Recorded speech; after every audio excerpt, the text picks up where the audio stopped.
I am so grateful to speak with you all today, and I want to thank Linda Harrison and everyone at the Newark Museum of Art for your ongoing commitment to engaging with our community, taking a stand against racial injustice, and hosting this summit.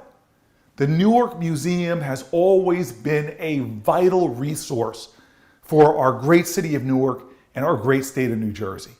And it's now expanding its role as a civic partner, facilitating important conversations and continuing to use the arts to heal and bring communities together. The topics you'll be discussing over the next 3 nights are critically important to us creating a more beloved community, and are also priorities for me as a lawmaker: civil rights, lack of affordable health care, gross disparities in health outcomes for Black communities, and also a broken food system and urban poverty affecting so many. As the former mayor and current resident of Newark, I am very familiar with the challenges facing our community and other urban communities. We are capable. This is a moment. We know what American history has demanded from past generations of leaders, and we now have an opportunity to rise to the challenge, implement equitable, non-discriminatory policies, dismantle systemic racism, and better level the playing field. We know that these rampant and shameful disparities in our healthcare system exist and are exactly why we must do more. I'm proud to have introduced my Maternal Health Momnibus Act to comprehensively address racial and ethnic disparities in maternal health outcomes. I'm proud of the work I've done on criminal justice and environmental justice and economic justice. And I'll tell you, even before COVID-19, the United States knew it had issues and vulnerabilities. For example, it had the highest maternal mortality rate in the developed world, which is significantly, unfortunately, higher amongst Black women, who are 3 to 4 times more likely than white women to die from pregnancy-related complications. Yes, COVID exposed so many of the fragilities and unfinished business of our nation. And so I'm grateful that you all are committed to making sure our country lives up to its promise. I'm grateful that you all are partners in the push to address these pervasive structural inequities.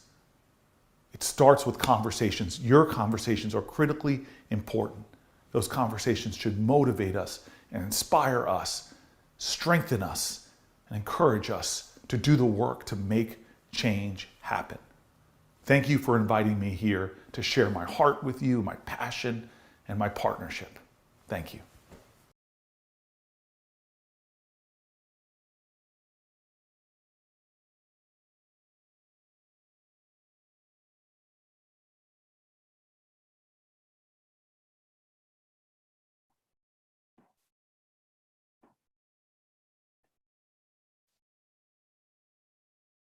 Good evening, everyone, and welcome to our first Racial and Gender Equity Summit. I'm Natasha Barwa, Manager of Inclusion Initiatives at the Newark Museum of Art, and I'm excited today to be a part of this new initiative for the museum. We open our series with the Public Health as a Race Issue panel, moderated by Rosalyn Young Daniels, and presented with support from Bristol Myers Squibb. Rosalyn is the president of Black Health Matters, a leading provider of health and well-being information from a service-oriented perspective.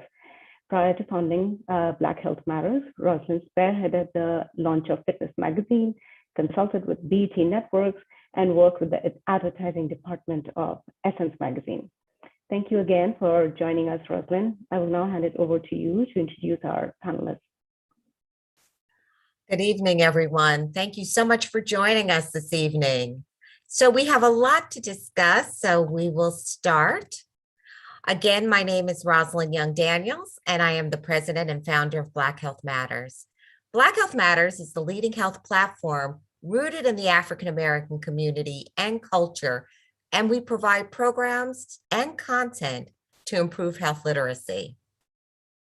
It is well established that Blacks and other minority groups in the United States experience far greater healthcare disparities than the white population.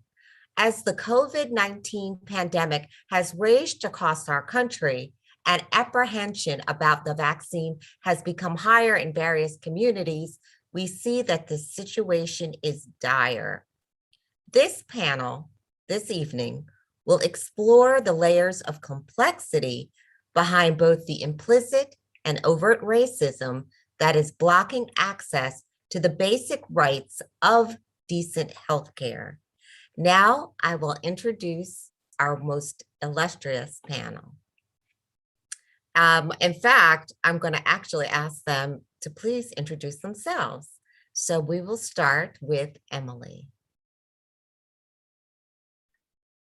Good evening. It's really a tremendous honor to be here and to be galvanized by Senator Booker's words and to be in this conversation at this moment where the stakes are very, very high indeed, though for many people living on the front lines of inequity, they are always high.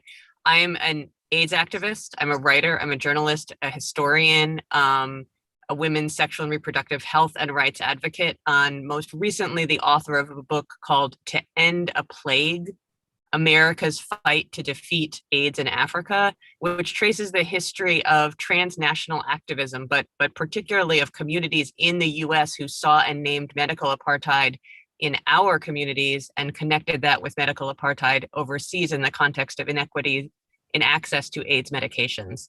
And so I'm really honored to be here to bring that history forward with my fellow panelists. All right, thank you, Emily. And Andre, please introduce yourself. Oh, thank you, Rosalyn. I also like to thank the Newark Museum of Art for hosting this important event. I'm Andre Perry, Senior Fellow at the Brookings Institution, where I study Black majority cities, and specifically, I look at the assets that are worthy of investment, those homes, businesses, infrastructure that if invested in would increase economic and social mobility. I'm also the author of Know Your Price, Valuing Black Lives and Property in America's Black Cities, available wherever fine books are sold. Terrific. Thank you, Andre. All right, and Ben. Good evening, everyone, and Rosalyn, thank you so much. I do want to extend my appreciation to the Newark Museum of Art. I am honored to be here this evening to share my thoughts alongside these illustrious colleagues. So I thank you for this opportunity. I am Ben Garcia. I am a director for diversity and inclusion for Novartis. I've been in pharmaceuticals for 30 years in various capacities, but prior to getting in pharmaceuticals, I was quite an activist for the LGBTQ community. I also an AIDS activist. It's something that's near and dear to my heart, a real passion of mine. When I realized years ago the disparity that existed within our community, the LGBT community, as well as the intersection of communities of color and the impact of AIDS back then. I've spent my entire career working towards the job that I have now in diversity and inclusion. Everything I've done has been in reference to helping communities of color, to have a seat at the table, to represent communities that are often overlooked. So I welcome this conversation this evening and the next 2 nights to come. I do have to preface by saying, though, that let me read this verbatim so that I don't mess it up. Any opinions expressed by me this evening are solely my own and do not express the views or opinions of my employer. So this is just Ben Garcia speaking on behalf of Ben Garcia. Excellent. All right, so let's dive in. Let's talk about data. Data matters. How was it used or not used with the pandemic that we're experiencing? Let's talk about that. So I'll start. Data matters very much. Data matters very much. The issue, though, is, so we have this data, but then what to do with it? How do we analyze it? How do we, as let's say, a pharmaceutical company that has access to this data, how do we partner with external shareholders, stakeholders, to address the disparities in care? We know what the numbers are, especially within the pandemic right now for COVID-19. We know that African-American and Blacks, as well as Hispanics, are at greater risk for early on in the pandemic to not have access to vaccinations or not have the means just because of social determinants of health to have access to vaccinations. But there's also the reluctance, the hesitancy, that vaccine hesitancy. So many issues that were present. So we had the numbers, but we didn't understand how to analyze the numbers. And we didn't necessarily engage early on in the pandemic to partner with community to see how these numbers can be changed based on the insights that we gathered just by reaching out and having other individuals sit at the table and talk about the disparities of care, the social determinants of health, and all of that brings to the table, whether it's race, gender, sexual orientation, marital status, education. All of these social determinants are obviously data points, but what do they mean? What do they mean? We have to have that conversation to analyze the data properly. All right. You Does anyone else want to comment? Yeah, data is vitally important. I would have to say that I work at a think tank in which we produce reports every day. But I always have not liked the phrase being data driven. I rather say we should be community driven and use data to solve problems. And you saw when you have a dim view of people, how you can misuse data. Because remember when the pandemic first started or really caught fire and you saw the disproportionate amount of deaths, one, we weren't collecting mortality rates by race, which almost deliberately to not show the differences, because showing the differences would also reveal the underlying causes. But even those underlying causes, when we started to look at the disparate impact of the pandemic on Black, Brown, and Indigenous folk, people started blaming underlying conditions of asthma, heart disease, diabetes, as a way to abdicate our responsibility for dealing with housing discrimination, lack of benefits in employment, the lack of hazard pay and whatnot. So data is vitally important. But if you have a dim view of people, you will use that data as a weapon almost to add insult to injury in this case. So data is certainly important. One of the most stark sets of statistics that we know around this, Black, Brown, Indigenous folk represent about 35% of the population, a little bit more of the total population, but represent 60% of the deaths. I mean, that goes to tell you about race, class, and power in this country. And so for me, I have to say data is important, but valuing communities and people is more important. Absolutely. What do we know about how we rolled out the protection for our essential workers? In the beginning, they did not have the types of equipment. Most people didn't even have an understanding what PPE was or didn't know what an N95 was. Where did we support or did we fail our essential workers?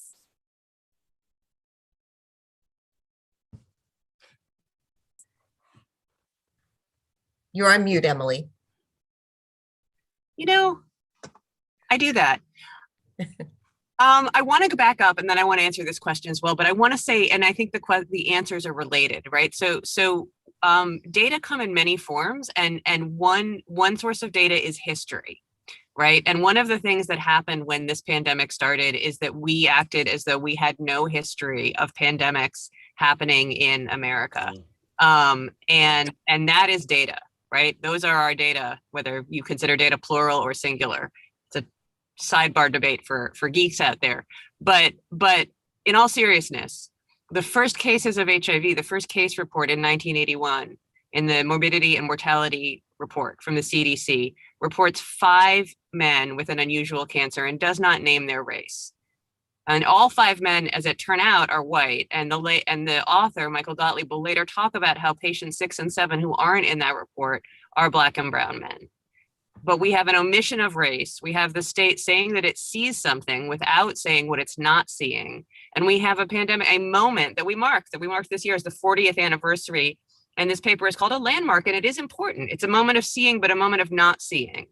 And from there on, you move through widening disparities so that by the point in 1997, when you have effective treatment, it is also the first year that BIPOC folks, men who have sex with men and other gay men, the rates of HIV surpass those in white gay men and other men who have sex with men, and that gap never closes. So we have that information going into COVID-19. We know, because this is how pandemics run in America. And I would say this is data. This is how pandemics run worldwide. They run through the fault lines of inequality. So then what do we know next is going to happen, and what do we not necessarily act on, is that pandemics flourish when people don't get information from people they trust. So you have a messaging issue around, right? You have confusion about whether we should or shouldn't wear masks. You don't have sources in communities giving that information. And then you also have a catastrophe in terms of supply chain, which I'll leave it to other folks to talk about. But I think that the data that we had historically told us from day one, which sitting in New York, the first case we heard about was a lawyer from New Rochelle, right? Was that this was going to be a pandemic of inequality. It was going to be a pandemic that depended on people from communities being trusted sources of information. And it was going to depend on being evidence-driven and ethically responded to by the government. So understanding that the news is fragmented and we are more mistrustful than ever before, can we get it right in terms of, or can it be done so that people really get accurate information and trust the source? Is that even possible today? I think it is possible, but I also think that there's a lot of work to be done in order for it to be possible. There needs to be engagement with community to have that support on many levels. It's interesting. We have government officials that share with us that this is the right thing to do. And at the early stages of the pandemic, there were a lot of mixed messages coming out of Washington, D.C., a lot of distrust on cable TV as well. So really, a lot of people receive their information, rightly or wrongly, from Facebook and from social media. When we think about frontline workers in relation to PPE, which was your earlier question as well, I think more often than not, we don't realize, or maybe we do realize, but fail to have the conversation about who are these frontline workers. Well, yes, it's obviously our healthcare providers, right? But it's also those people that were working for Amazon and those people delivering food for us. And by far, these individuals are members of communities of color that did not have access to PPE, that were listening to the mixed messages from Washington, D.C., and then they have the rhetoric from cable TV. So there was a lot of confusion, and that's where community can step up. And that's where, whether it's preaching from the pulpit, whether it's community workers speaking on behalf of what the science says to get buy-in. When we were talking a little bit earlier about data, and I talked about people having a seat at the table, when you are a person of color, I believe, for me personally, that there's a sense of responsibility one has in order to address the needs and concerns of others, underserved communities. So if we can talk to why it was that it was such a debacle early on in the pandemic and why frontline workers of all sorts didn't receive PPE, then you realize the overt racism that exists. And that's a hard conversation to have with individuals, but I think it's all part of, when we look at disparities of care, it's all tied in together. It's all tied in together. So there's a saying. Can I just add Sure. add to that?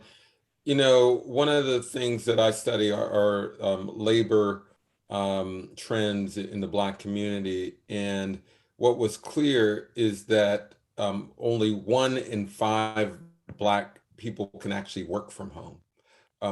Those who are employed have to go out. And so the majority of Black people are essential workers, but we don't receive essential pay. We don't receive essential benefits. And I'll always remember that heartbreaking story of the bus driver in Detroit who was crying, literally crying, saying, "Hey, passengers are not wearing their masks. They're coughing. I'm in danger." And then weeks later, he died. Now, it is clear that while we applaud essential and frontline workers, we did not protect them through policy. If we don't do if we didn't learn anything from this pandemic, is that the pandemic exacerbated existing inequities. And we have got to use recovery policy to correct those wrongs.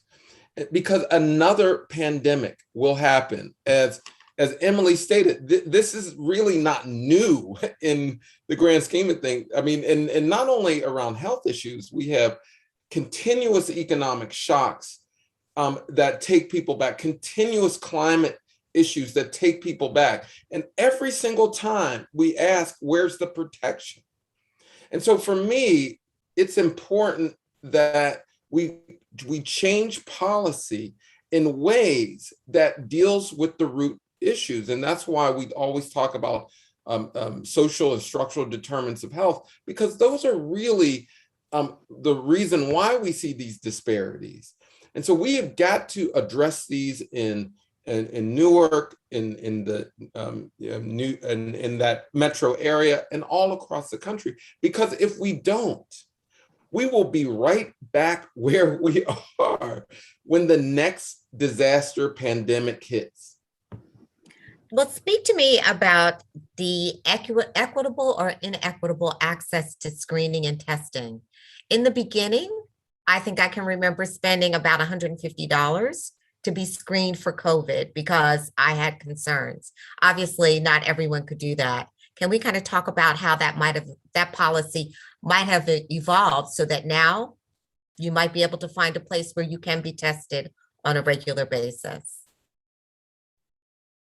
I'll say another point on structural inequality. Because we connect healthcare to employment, people in certain jobs get much more greater access to the services they need. And so when it came to getting testing for COVID and other things, people with wealth, with certain jobs, they were able to get certain services a lot faster, a lot more efficiently than others. And let's be clear, you should not have to be wealthy to get quality healthcare.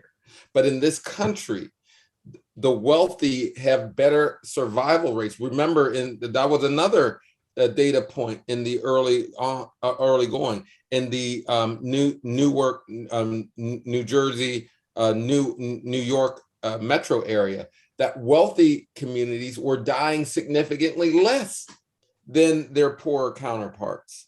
Now, the pandemic affects everyone the same, but when you're in poverty, you live in more likely to live in intergenerational housing, more likely to work in a frontline or essential job, more likely to, or less likely to have the kind of care. And so one of the policy priorities that we have to do is separate healthcare from employment. Because as long as we do that, some people will have services and others will not. And again, and that's the kind of correction we need to move forward. So let me ask a question. Do you think that the digital divide, did it exacerbate the situation? Because a lot of it, if you were seniors, if you were, what did we call it? A digital immigrant, you might not have felt comfortable trying to find a testing place online or even where you could be vaccinated. Was there a rift between those who had access to digital technology and those who didn't? How did that play a role? So that's, go ahead. No, go ahead, Emily. I mean, I want to absolutely, and it's persisting to this moment. I mean, if you can navigate booking whether it's your testing appointment or your vaccine appointment online, and you have access to internet and the savvy to be able to do that, you're in a totally different ballgame when it comes to access to testing and vaccines, including your booster shots, including the information you may care. So absolutely, that is an issue. It's the same issue that played out with parents that were trying and guardians that were trying to solve school for their kids last year. I mean, the digital divide is enormous in terms of access to the things that people needed during lockdown, right? Including their jobs, as Andre was saying, right? People that could do their jobs at home and people that could not. That is an enormous divide. I want to lift up something else, which is technology related, but it is important to note, I think, that when people are getting tested, if we want to understand what's happening with this pandemic now, if we want to understand what's happening with vaccines and that the way the virus is changing, we need people, whether they're symptomatic or not, to be getting tested. And we need to know something about folks' viruses.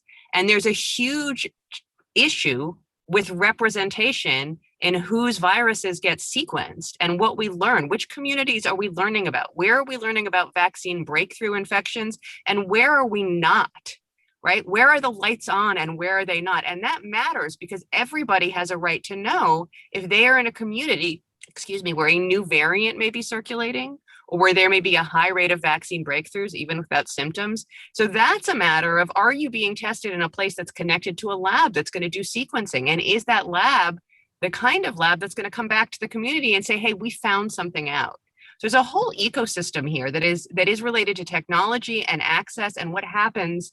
What kinds of information are you willing to share and are you asked of as you go in and out of the health system, right? So there's a whole thing that's happening and we don't have the lights on where we need them with this pandemic. No, that's a great point. Ben, did you want to add anything to that? Well, just to piggyback a little bit off of what Emily just shared, what I find interesting is that this past July, I believe, when we first started hearing about breakthrough cases, I think the origin of that was in Provincetown, Massachusetts, where you had a number of gay men that were there for, vacation. And a lot of these men were vaccinated. The majority of men that were attending were gay white males that had access to vaccination, so they were fully vaccinated. But then what we heard coming out of that holiday that they took were these breakthrough infections. So it was kind of like, it was a breakthrough for science because you had a group of people that were all vaccinated and all of a sudden you find out that there are mutations, that there are variants. Given what Emily has written about and her coursework, I think back to the early days of HIV/AIDS, also the pandemic that existed back then, and the communities that were impacted. We're looking at the gay community as well as Haitians and hemophiliacs. And if you can recall back then, the resources that were or were not afforded to individuals. When you look at the early days of AIDS, when we had medications that were studied and that individuals had access to. There was a disparity even back then about who got access to the medications. They weren't the intersection of Black and brown and queer, right? We're specifically looking at gay white men who had access to medicine. And so when you look at how far we've come in science, and it's the same players, it's Dr. Fauci and it's Dr. Birx. But when you look at the progression of science over these last 40 years since HIV was first known to where we are today, these same disparities exist in these same communities. When I spoke earlier about social determinants of health, I spoke about the intersection of race, gender, and sexual orientation. It's the same people that are being affected. And so what we've learned as an American society when we're right back to where we started. Great point. Let me ask you, Emily, what are the transmission rates? What are the rates of HIV in the Black and brown communities today? Over the last several years, we see more clinical trials coming forward for vaccines that would actually, you could be inoculated so you would not contract HIV. There are new therapies that we call PrEP that, if you decide you might be able to shield yourself from or are able to shield yourself from HIV. Where are we? What is the landscape? Well, it's a landscape of disparities. I mean, I think that's where we have to start the conversation is that HIV continues to disproportionately affect Black and brown Indigenous folks in America, right? To affect transgender people, to continues to kill also. So we have HIV and we have AIDS. Mortality rates are disproportionate as well. And access to PrEP, we have these new tools and the access to those new tools is inequitable, right? So pre-exposure prophylaxis, which is a pill that you can take, and if you take it every day, it dramatically reduces your risk of getting HIV. That's huge because we don't yet have a vaccine. And for some people, it fits into their life and it changes the equation. It changes their sense of risk. It changes their sense of the ability to have sex without fear. Likewise, people with HIV who take medications regularly and get their viral load undetectable, as people say. So that means there's no virus detectable based on the test that they use to look for HIV in the blood. It's still in your body, but it's not detected. They don't transmit. So what do we see? Even as this is happening, we see an increase in criminalization laws related to transmission of HIV. We don't actually see an embrace of HIV positive folks who are on treatment, people on PrEP. This is no longer a disease to be feared. We are seeing an increase in criminalization saying, I got HIV, you didn't tell me you had HIV, or you didn't tell me you had HIV and I didn't get HIV from you, and I'm still going to bring charges against you. So this issue of fear around a virus, fear around carriers of a virus, weaponization of the bodies that hold a virus or might transmit a virus or might be susceptible to it is very much alive and well. I know you're asking me for statistics and I'm not kind of going to delve into them in part because I can't reel them off the top of my head. And some of them are tricky. I mean, one that many people are familiar with and write about and grapple with it that I don't own. It isn't mine to share necessarily, but I'll lift it up because I think it's problematic. But for years, people have been saying that the rates of HIV incidence in young gay men of color are such that 1 in 2 will eventually get HIV, right? This idea of 1 in 2 for years sort of circulated and became problematic in its own right. And so I want to lift it up, not necessarily as fact, but as a kind of reality that then hangs over young people who are exploring their sexuality and coming out and, seeking a life without fear and stigma and coming into a world with criminalization. So we have great biomedical tools and we have really broken, violent policies, laws, attitudes, and systems of access. And I just want to I don't, what was just said was perfect. All I will add is that if we would have treated the HIV/AIDS epidemic the way by centering the most vulnerable, we would have been better off today. And when we don't learn the lesson, we never improve. And we're still trying to learn the lesson. I'm sorry, could you define for me most vulnerable? Because Yeah. I mean, but it's clear for me, in particularly when it comes to illness, transgender, Black women, in certain cases, Black men, and Latinos, particularly with this pandemic. Like I said, 60% of the deaths are among Latinx, Black, and Indigenous folk, but they only represent a 30-something% of the country. Now we can play oppression Olympics and say, is this person that person? But I think it's fair to say that Black, Indigenous, Latinx are kind of, we should put a lot of emphasis on that, making sure that we focus on housing policy and other issues that impact those groups. And so for me, I see the vulnerability among particular populations, and I don't necessarily get into the oppression Olympics all that much, but because I don't think we have to in this case, that during the HIV, when at the height of the HIV epidemic, people of color, gay people of color were absolutely decimated before any word was really given. And the same thing was true with this pandemic. We literally said we will, many states, Louisiana, they were saying we will not report the differences by race.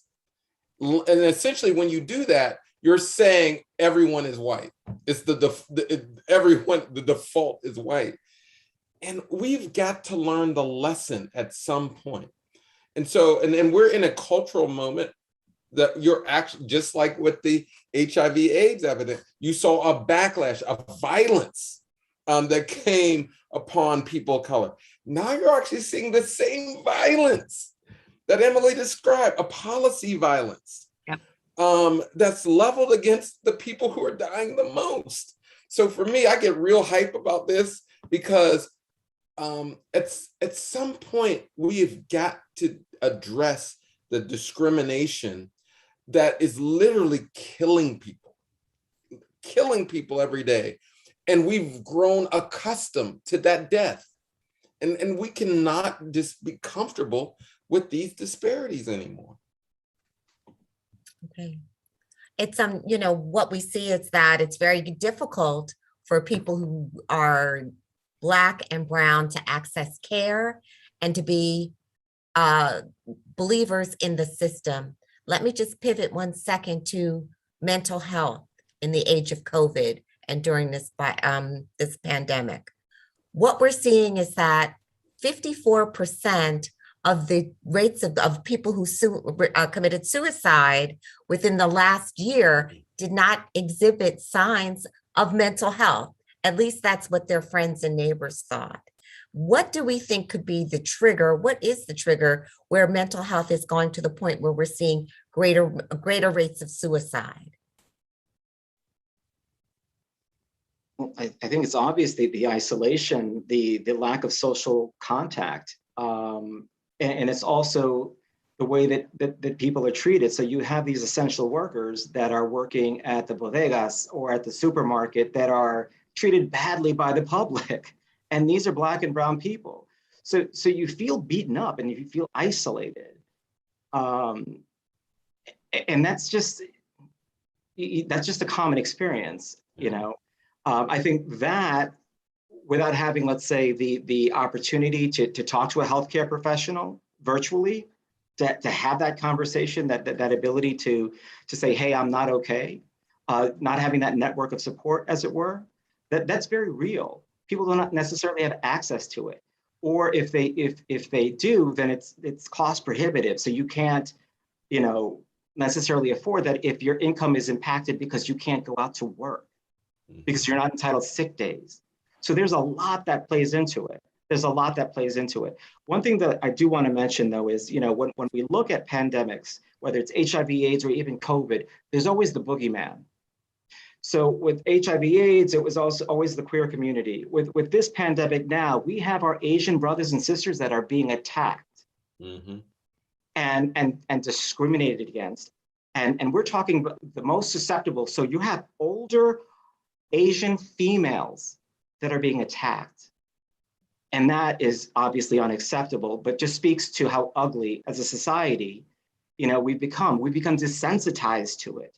We were able to look for the boogeyman, identify that, and there seems to be like this mob mentality of these individuals are bad for whatever reason.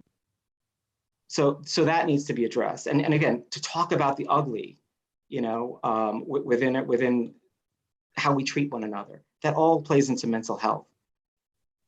Absolutely. I think one thing also that you know, I want to offer as a sort of direction to follow, that there is no simple answers, but there is a policy agenda that Andre is alluding to, and there is a humanity right that Ben is talking about, you know, in how we treat each other and how we offer and support mutual aid.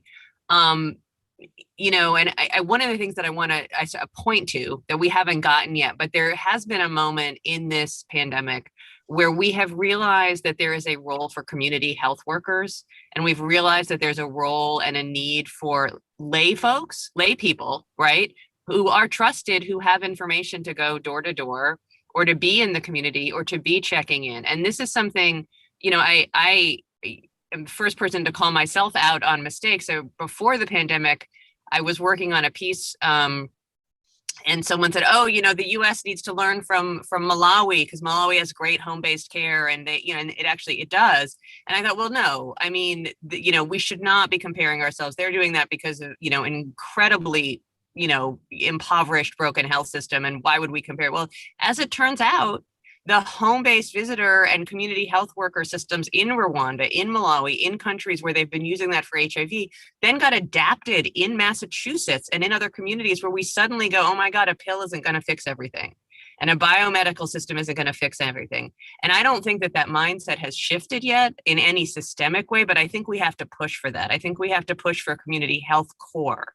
I think we have to have unionized, living wage community health corps legislated and in our cities and in our communities, and that those people need to be from the communities where they're working in, and they need to be able to do the mental health work, right? This is also part of policing. This is part of how are you responding to crises? There's a whole bunch of things, but if we start to think about a community health corps that is national, that is unionized, that is living wage, that is not necessarily doctors and nurses, but as people in communities who have the skills and the messages to be on site and be trusted, we will be learning from Malawi. We will be learning from Uganda. We will be learning from Rwanda. And frankly, we should.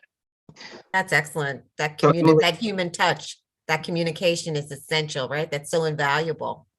Absolutely, absolutely. Emily, just to piggyback of what you're saying, that exists right now in certain pockets of the US, specifically in the state of California and in certain parts of Texas, where you have these ventanillas de salud, these community health workers that go, and mostly women, mostly Latino women, they go out into these communities and they educate on diabetes, on cardiovascular disease. And what we're seeing is that in those communities where there's a lot of insulin resistance, right? People are afraid to get injected with insulin, but just being there educating the community by physically going out there and helping people door to door, that's how the morbidity and mortality rates in those communities, which is fantastic. I do also want to just comment on the role of community as well, and it's community in the abstract, right? When we think about this divide in terms of technology, one of the beautiful things that I did see come out of the pandemic was being my brother's keeper, was when you had younger adults or younger, or teenagers who have access to technology, whether it's a cell phone or computer, that were booking appointments for older Americans, older adults that did not have access to either get tested or for vaccinations. That was a community approach to helping these individuals out. And how fantastic is that? So that was a silver lining. No, that's awesome. And I want to just add on and going back to this grief issue, I can't even imagine if you're young and you have to work in a grocery store, you may have contracted the virus and you pass it on to your grandmother, that grandmother dies. That happens all the time.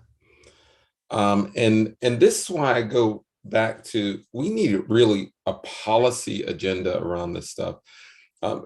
Like these opportunities for health workers and contact tracers, those jobs should have been federalized.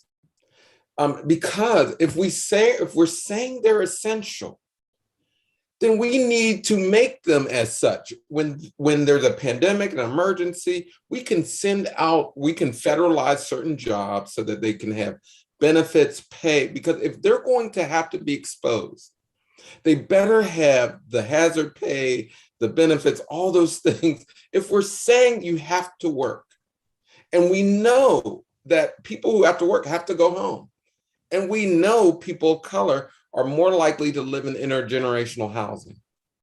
So for me, like, this grief is real because people are dying, their landlords are trying to evict them, they are suffering all kinds of other stressors. Remember, even prior to the pandemic, we saw unemployment very, very different among Black, brown folk in different cities across the country. And so people are already suffering. And this just, knocked people over the edge. And so for me, I just think that there is still an opportunity. We missed it during HIV/AIDS. We're missing it now, but there's still an opportunity to actually use federal dollars to address inequalities. And when we do that, we'll be better off the next time, and we do it again, we'll be better off again. There's an expression, right, that public health has been defunded because of the failures and the potholes that we're currently seeing in the system. But you're advocating that there should be more federal support for these types of programs. What about in private industry? What is their role? Well, I just want to say remember, so I work at Brookings and I hang around, I'm not an economist, but I hang around a lot of economists. But one of the things that people were saying early on, that if we put all the trillions of dollars into workers, the sky's going to fall. You're going to see inflation. There's inflation, but it's not because of that. The things are going to collapse. Actually, investments in regular people actually held up our economy. Actually, staved off the threats of recession. Certainly staved off the depression. We did not get to a depression because we were investing in everyday people, and we should continue that investment moving forward. It is clear that trickle down did not work. All it did was rich people to save more money. And so for me, it's like we need to figure out ways to invest in people. The child tax credit was good. We should federalize certain work. There's certain hazard pay legislation we should make. We need to start investing in everyday people and not treat corporations like it's a single, like they're needy at this point. They're not. So is there a role for private industry to become involved in this at all? So for example, we can speak to Black Health Matters. We look to build micro communities. We host summits and they're big, they're all day, and they are clinical. We bring in some of the best and brightest physicians, caregivers, advocates to talk about health and wellness from a more of a clinical perspective. And what we're seeing is that we're building small micro communities based on the knowledge. So people who never thought that they could network with other like-minded individuals are able to connect at our summits. But we are supported through corporations. Do we see a role for more corporations to do this type of work versus just relying on federalizing these types of programs? I believe corporations do have a role, do have an obligation to partner with community-based organizations, with professional organizations, with external partners from the perspective of pharma, let's say, to play a role in how disease is managed, how patients have access to care, but more importantly, have access to information. Patient education is key. Patient education is key. And I think that, when we were talking about earlier with data, and what I shared is that, everyone has access to data, but how do we interpret that data? That's what I meant about bringing communities together, where you have industry as well as non-for-profits get together, look at the data to see where we can have impact, to see where a difference can be made, whether it's figuring out why there's a hesitancy for people to be vaccinated. There needs to be data. Whether it's about, like right now, we're towards the end of October, Breast Cancer Awareness Month. When you look at disproportionately how African American and Black women die disproportionately to Caucasian women because they're diagnosed further along in their disease, and why is that? What can organizations do to partner with external stakeholders to really address these disparities? So there is a role for industry and defining industry however you choose to, whether it's the technology industry, whether it's the pharmaceutical industry, X, Y, Z, we all have a role to play. Right, there should be a convergence, right? There should be a convergence, right? There should be a think tank to kind of, like you said, to look at all of these different disparate industries and see what can be done instead of everyone being so siloed. Right now, what we're seeing, and real quick, right now what we're seeing also is this emergence of industries standing up and saying we are going to engage with HBCUs to give monies to these historically Black colleges and universities and medical schools to create generations where you have Black and brown physicians that can help with not only patient education, but also bring awareness to disparities in clinical trials, because they understand the community's reluctance to perhaps be involved. So you have industries across the board that are giving to HBCUs and medical schools to really address these disparities that will impact generations to come. Maybe not in the immediate, but in the generation to come. I'm sorry. Great. Emily, did you want to did you have something to add? Yeah, so I mean, first of all, I think it goes without saying, but of course, it also can never be said enough that one of the roles of the pharmaceutical industry is to stop profiteering off of people's lives, and for vaccine company manufacturers to immediately work with the other global stakeholders to address vaccine apartheid.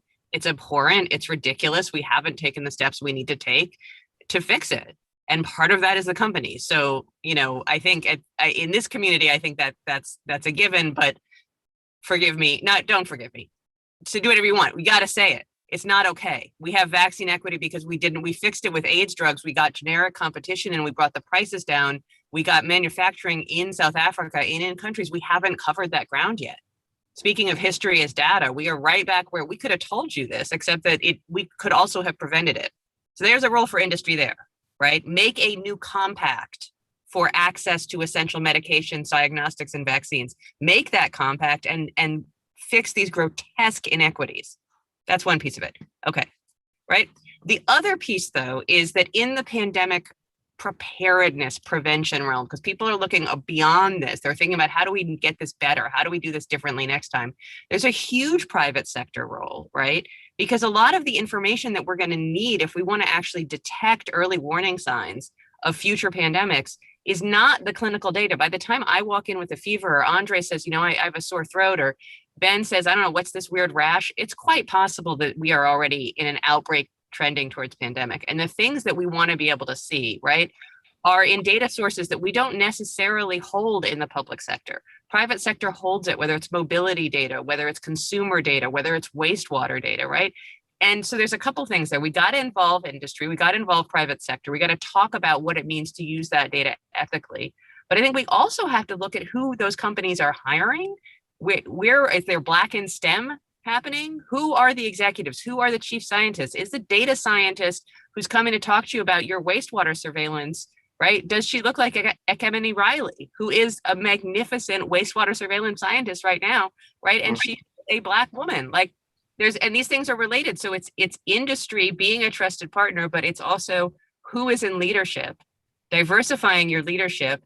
And that goes right through to who are the scientists that are coming up and building that trust. I mean, all of these systems interplay. And it goes, I just wanted to add on to this point. You know, I certainly appreciate the level of philanthropic giving from corporations during the last year and a half. But you know what can go farther? Paying their employees a living wage, hiring practices, paying taxes. Like there's some like basic things that, you know, that corporations must adjust to if we're going to be a just society. And right now, what you're seeing is philanthropic giving, which, you know, in the grand scheme of things, you know, the billions of dollars still pennies on the dollar of the profits. It's not as if they are sacrificing much in this regard. And so for me, I don't ever move beyond what they can actually do internally. And that is making sure that they're hiring people of color, paying people of color, their practices are inclusive. That's what corporations need to do first and foremost. The philanthropic stuff is nice, but it's nice in the way that every Christmas there's a billionaire that says, I paid everybody's Walmart bill. And it's like, come on. like, give me a break here. Like we got to go deeper than philanthropic giving. All right, let me ask you, and I this is a question. When I go to restaurants, right, we see everyone goes out to eat. And there's, you know, there are not as many people working in that service industry. And for what I understand now, because of the pandemic, you know, a lot of people are opting to stay home. Could be right, could be wrong. And now that servers are actually able to demand higher wages and a better hourly wage versus what it was before. And they are, you know, still entitled to their tips, but now they are now able to get more money up front. And when I go to, I think it's California, if you go into a Starbucks, you're helping to pay into someone's quote unquote healthcare. Does anyone know a little bit more about that? Can you speak about that? Just Well, in no, terms I think of, you said it. I think that I mean, and all throughout the news, you're seeing workers having leverage. The benefits that were provided actually gave people a living wage. Now they're like, why am I going back to just earning tips? right. And so workers have leverage now. And Emily made a point. Emily made a point earlier. This is the time where workers must organize, mobilize, unionize, because you shouldn't go backwards. And there's some industries, let's be clear, there's some industries that need to be blown up just because they were built to exploit. That they're in the restaurant industry in particular, people were just paid dirt wages, almost, and it was treated as a rite of passage. In order for you to make it, you have to earn dirt wages and struggle in the restaurant industry before you do something else. No, we need everyone, all labor must have dignity, as MLK used to say, all labor must have dignity. And so for me, I'm actually encouraged by this moment because restaurant workers, service workers, people in the hotel industry, they're now demanding change and they have the leverage. Awesome. All right. So I believe we have a few minutes left. So closing remarks. Emily, I'd like to ask you what else would you like to share with everyone this evening? Free the vaccine, create the federalized community health corps, hire diverse leadership, grow the next generation of science, trust science, but trust communities first. Okay. All right. All right. And Ben,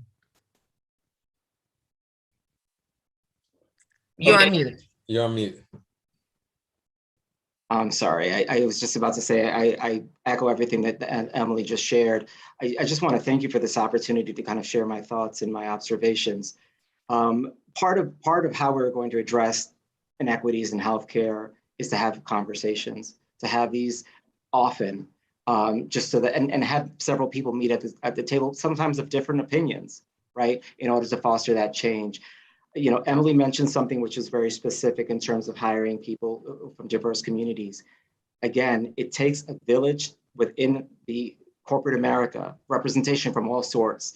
When you have a seat at the table, share your voice. That is the only way that we are going to foster change. And so I implore everyone who is in a position where they have that voice to be heard, to share that voice. So Or you. build your own table. I mean, we feel that at Black Health Matters, we're helping to disrupt the status quo because we're advocating that people can be proactive once they have a greater sense of health literacy and they can speak more and feel comfortable about advocating for better attention from their physician, access to clinical trials and more. So we can always try to build our own table as well. Absolutely. And Andre, closing remarks. Yeah, I want to thank Newark Museum of Art for this opportunity. I also just want to thank Emily and Ben for really giving me food for thought. I learned so much from this panel. And Rosalyn, thank you for the question. This is truly enjoyable. But I'll go in this direction because I think what Ben and Emily have stated is right on, and I agree with it. I learned so much from the summer of 2020. When people made a demand, things happened. Now, a lot of the federal action or inaction that's going on is because we eased up off the gas. I think we need to continue to make a demand for change because it's clear, like we're making the head case, we're providing the data, we're making the heart case. And if you don't have a heart in this pandemic, then you're just not fully human. And so we're making the heart case. Some people just don't get it. And that's why I think people need to just make a demand.